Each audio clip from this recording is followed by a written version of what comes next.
the road at the moment.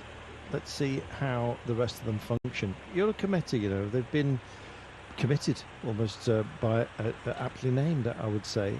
Supposed to be for Eric Vetter overall. He is actually in 8th place, and he's only 17 seconds down. There's a lot of riders very close together, and that's indicative of a race that has been a bit sprinty.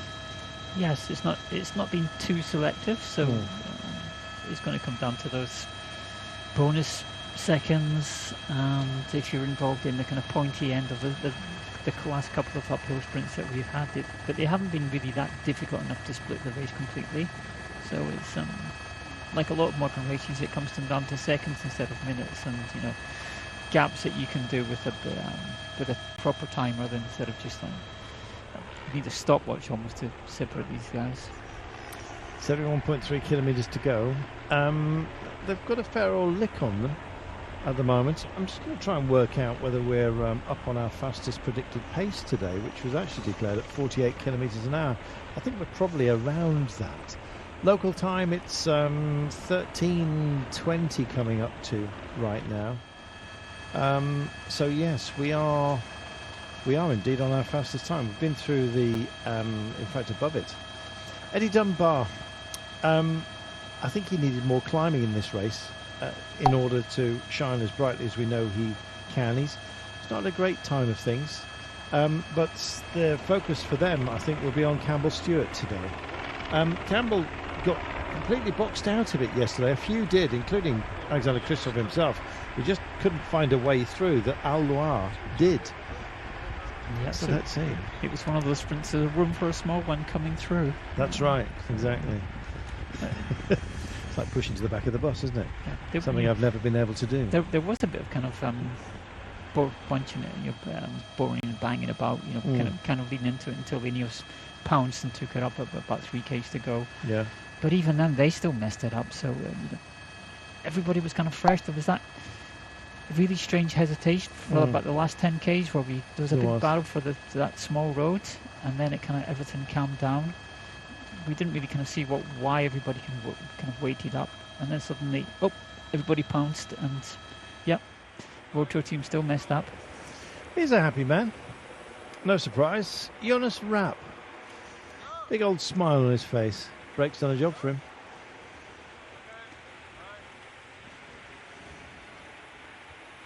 Just looking at the king. No, not Kelly. It's the king of the mountains here. And it is Jonas Rapp. Now, there was a possibility with one categorised 3 climb today that he might be under pressure. But the breakaway's gone off up the road. They are going to hit the climb, no doubt about it. They've got 1:24. It would take a concerted effort by the rivals of Rapp to actually come through. But Jonas Rapp from Team Rinkhoff Adva will be the king of the mountains. So he swaps one shade of green for another. He is using the green of Ireland. So Sean Kelly would have been proud of that colour. He certainly would have been. It does fade into the rest of the kind of team line up there quite well. So they won't have too much difficulty of finding where he is. Shame that we didn't have that little skirmish. But there's an awful lot of cycling as well going on at the moment. Let's just remind you. Tour de Vendée is happening right now. There's the Ardennes Classic Feminin also this weekend, and don't forget we've got mountain biking going on as well from snowshoe in the United States, the Olympic cross country men and women. It's all kicking off. Here, not quite so. We haven't really had a breakaway success. It's always been well timed, the chase, and I suggest that today might be something pretty similar. They're going to be eyeballing each other in the last 15 kilometres, because if you're in a break, then you're going to be able to look into the eyes of those who are chasing you, and vice versa. Obviously through the sunglasses that we're all wearing today, because we've had exceptional weather in this race. It's been lovely.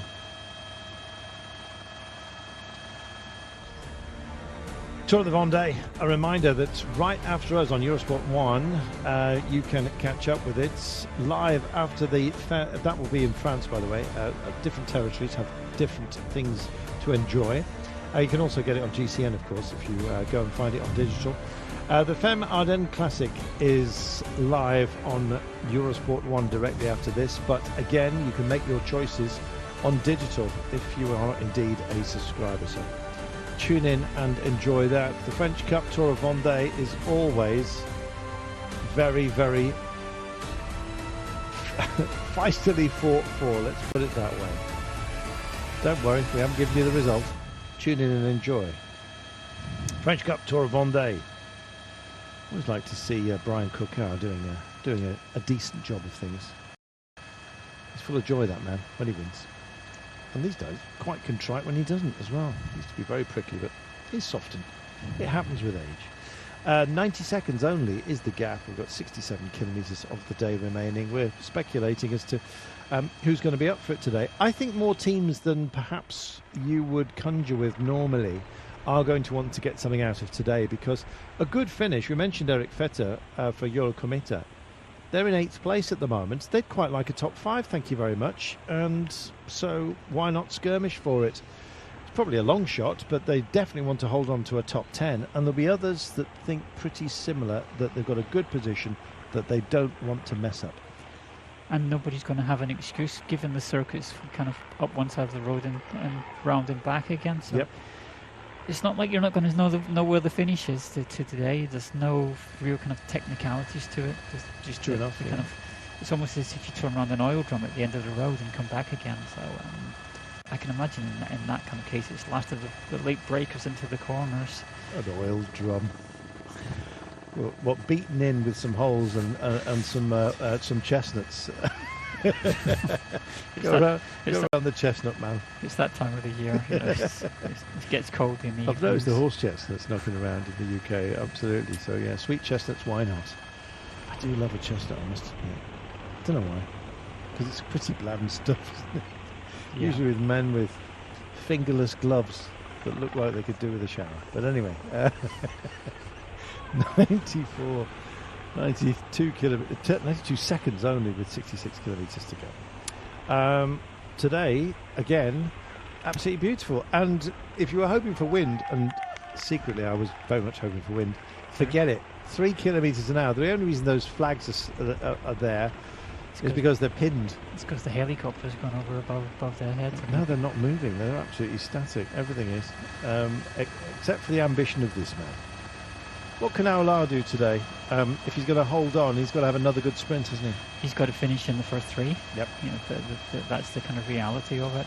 They're capable of doing that, absolutely. You know, he's got Leto to lead them out if they have to commit to that. You know, it's not theirs to lose. You know, the other guys have to come and take it from them. But in the position that Aular finds himself in, his options are good. Yep. Well, there you are, as we come by the maize fields here. Some of the maize, apparently, is not fit for human consumption. Other maize is. There's different varieties. I didn't know this. Some of it's grown for animal feed, and so they grows quicker and doesn't have the same sweetness. There we are. Learnt this from Sean Kelly. Also learned the difference between haylage and silage. Yeah, they're different. Yeah, I didn't know. From being involved with people with horses, haylage is different. It's slightly it's more fermented. More fermented, yeah. Yeah, it's more smelly, basically. There you go. So who thought that hay could be like cheese? So hay is different from straw, and straw is different from haylage and silage. So they're all different. Well, you learn something every day, and some things you learn are of no use whatsoever. Which is probably why we know most of them.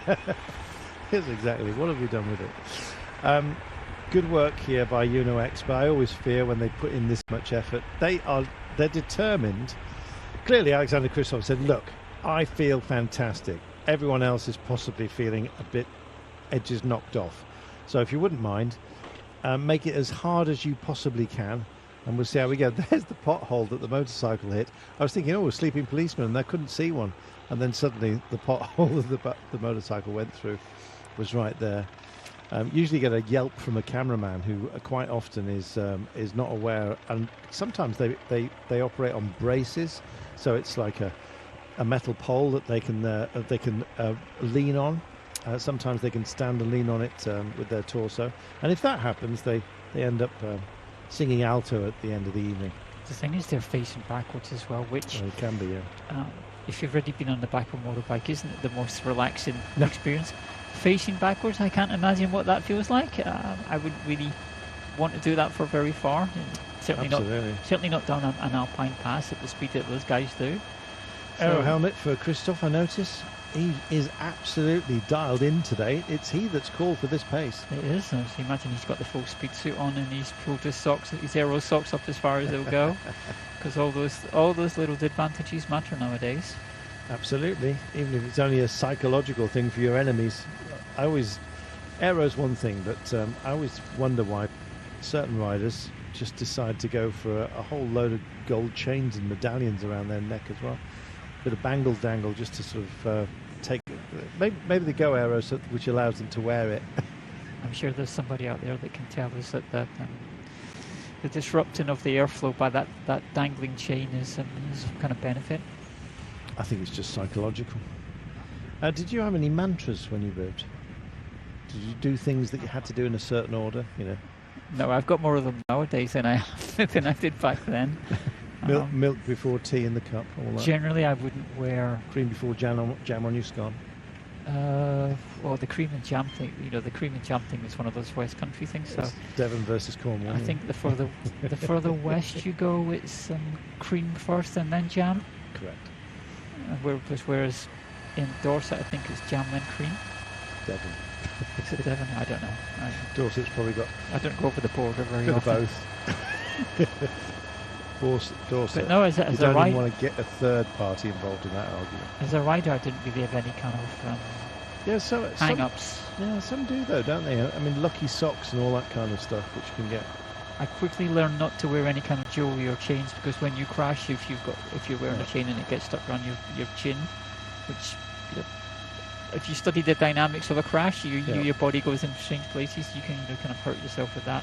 Definitely not wear rings because if you fall off and take chunks out your fingers, the stuff gets cut off. So leave all that stuff in the suitcase because if you kind of take it around with you in your bag, you will lose it. And then when you go home and say it's your ring when you got married, if you lose that, your other half tends to kind of be a bit upset about it. Yeah. Happened to Dan Lloyd actually. Lost his wedding ring, and his wife he replaced it with a copper ring. And yes, I know, a typical Dan. But his wife, Elaine, took the ring and sent it to Rob Hales, who's a cycling jewellery expert, who then did a fantastic creation out of carbon fibre using this original copper ring, and he's now got a really beautiful wedding ring that's very unique, more unique than the gold one. There you are. As an aside, it's probably cheaper than his wife leaving him also. 61.5 kilometres from home. So we could see Ineos there just discussing the plan. Yep.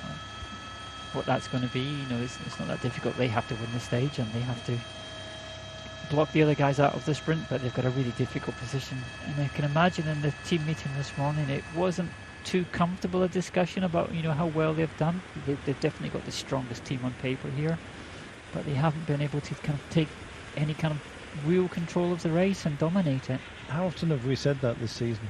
Yeah, it's quite often they turn up and you think, yeah, Ineos Grenadiers have got this sorted. They've got the strongest riders, but they've kind of tended to ride not really as a collective.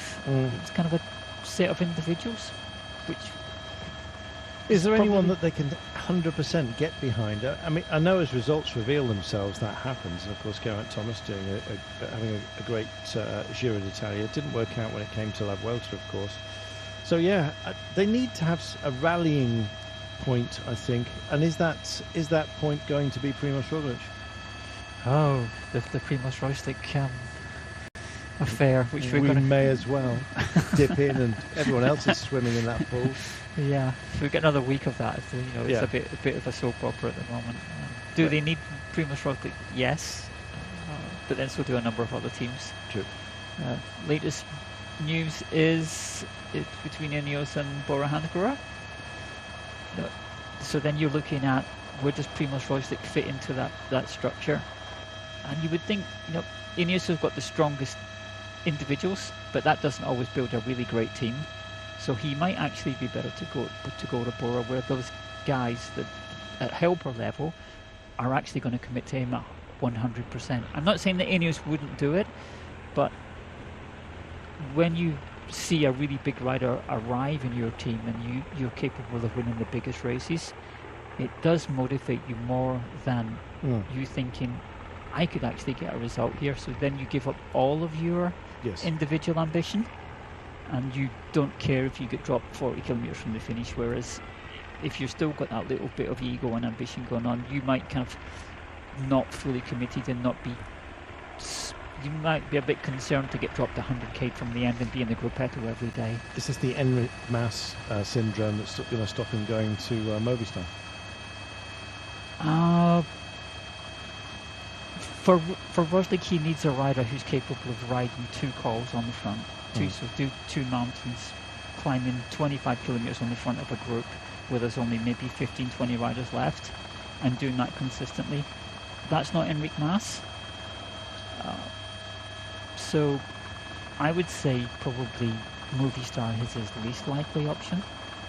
Whereas probably looking at the Bora Ineos thing, I would, in that situation, I'd imagine Bora looks more attractive from that kind of team building exercise.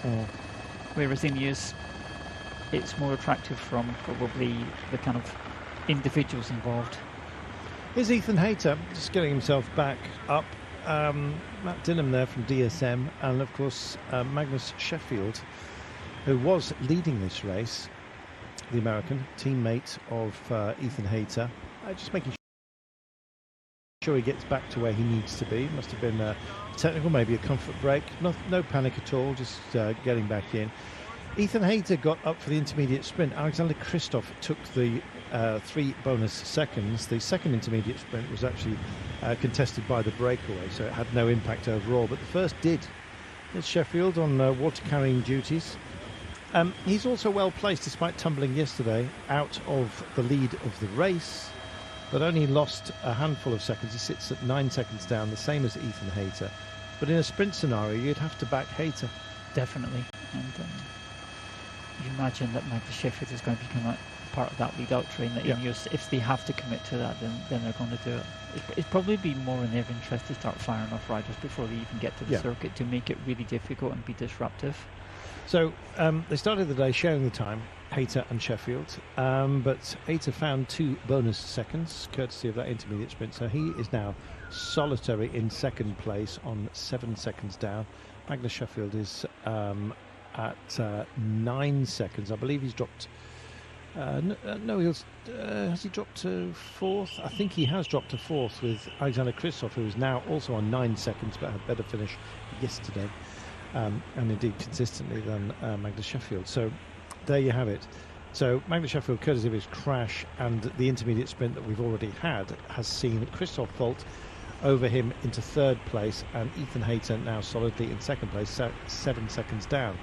Aular, who is our leader, is still capable of indeed holding on to that jersey, but there will be a sprint finale, and there are bonus seconds up for grabs, 10, 6 and 4.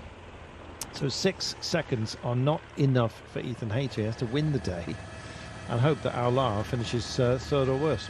No, that won't even help. 10, 6 and 4. No, that wouldn't be enough. Aular would have to be out of it. So Hayter needs to win. Aular not bonus score. Are you sure? I think. I was just watching you trying to figure all that out, and we've got another. We got there in the end. We've got another bonus sprint set of bonus seconds coming up at the next intermediate sprint. Can you imagine the mathematics going on back in the cars trying to figure all this out? So those guys are already excited. I imagine there's going to be mechanics in the back with a calculator trying to figure out who's where, who's jumped over who, what's the potential of this, that, and the other, and ending up with a sore head and just getting a cup of coffee out and thinking, well, we'll see what happens. So 10 kilometres from home, there is the first of our sprint finales. because that's going to be 3, 2, and 1 bonus seconds. And so the gap, could alter the complexion of how the day finishes. What Aular will do about that intermediate is anybody's guess. If he believes he can win the day, he might keep his powder dry and then go for it at the end. We'll find out. But it's going to get complicated. We are about to start climbing. It will be with 51 kilometres to go, so in just over 5 kilometres time. And it'll be our breakaway that takes it on. They've pushed out to nearly 2 minutes, actually. We haven't done too much on our breakaway, to be fair. It's not that we don't believe in them. Well, actually, it is because we don't believe in them, but I would love to see a breakaway get home. I cannot imagine it in today's scenario because the circuit's so tight. It's only 5 kilometres in length. It's got 4 turns. If you imagine a rectangle that you stretch out over the full desk, you get the idea. So it's a long reach, then a double turn, so it's a double phase hairpin essentially, and then back all the way back down, same deal at the other end, and we just keep going. Yeah, so basically it's like I said, an oil drum at each end, and they just turn round and around. Yeah. So, like the Champs-Élysées, but without the other bits going around Place de la Concorde and past the Louvre. So there's none of that. I'm waiting to see if it is actually a dead turn. I think it's actually quite squared off. So there is each of the turns are 290 degrees as they come round. Anyway, we'll get a full view of it. But looking at in good time. Looking at the 5-man break, the first ride is at something almost 20 minutes down. They're not a threat. Stedman, so they're in no way a threat.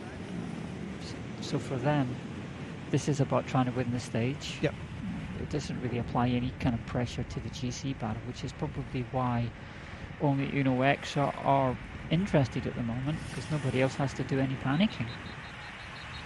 Well, there we are. Uno X for Christoph needs to win everything. He needs the next intermediate sprint, and then he needs to win the sprint. Yeah, good luck with that. Basically. But it's good job you're not on the radio. I was watching the political broadcast, the kind of political program as I was getting ready this morning. Oh yeah. And it kind of put me in a funny mood for today. All right. Did you chuck stuff? Yeah. So yeah. Can happen. So yes, Ineos Grenadiers and indeed Uno X really more than anyone want to make this tough, and that explains the pace that we've got today. 54 kilometres from home at 13:21 time-wise. We are well up on our fastest pace. We're about, I don't know, I haven't got an average speed, but it must be 52, 54 kilometres an hour, something like that, along those lines. They're just on a bit of a drag at the moment as they come up over this motorway bridge, but yeah, they really are ahead of schedule at the moment. Piling on. It's been fast, and the pace has been dictated by Uno X, and the reason is they want Alexander Kristoff to get himself up and in the frame, not only for the final, but also for the next intermediate sprint, which comes with 10 kilometres to go. Our breakaway is about to start climbing. You possibly won't even notice it. It's a Category 3 test. It's a bit of a lump, but it's not going to be fought for by the King of the Mountains competitors. So we just hove in on Magnus Sheffield. It won't be for Magnus today. It will be for Ethan Hayter. Ethan, there he is, just stretching his back. Hope he hasn't been off. I don't think so. It's like a bear waking up, isn't it? Yes. He's been back to the car for some reason. Maybe just to get his favourite steed underneath him. And they're making sure that he's not going to start messing around at the back. Just dropping in behind him there, Josh Tarling will be doing a whole load of work. And just waiting to see where Luke Rowe is. He'll be marshalling the whole thing, just making sure everybody gets their roles sorted out. They could do with winning this race, to be honest. They could do with, so they started off well with Elia Viviani taking the race lead for that first stage. They could do with rounding it off with taking the last stage as well and taking the GC. It looks unlikely though. They've got themselves in a position where it's going to be very difficult for them to wrestle control from Aluwar and Kaharu, who we have to say have ridden a really intelligent race. Certainly have. There is our race leader, Aular. And on his back wheel is Equipo Kern Farmer. So what will the EKP boys be doing today? They have Barade, and he is in 7th place at 17 seconds down. I don't think he got up for the intermediate sprint out there either. So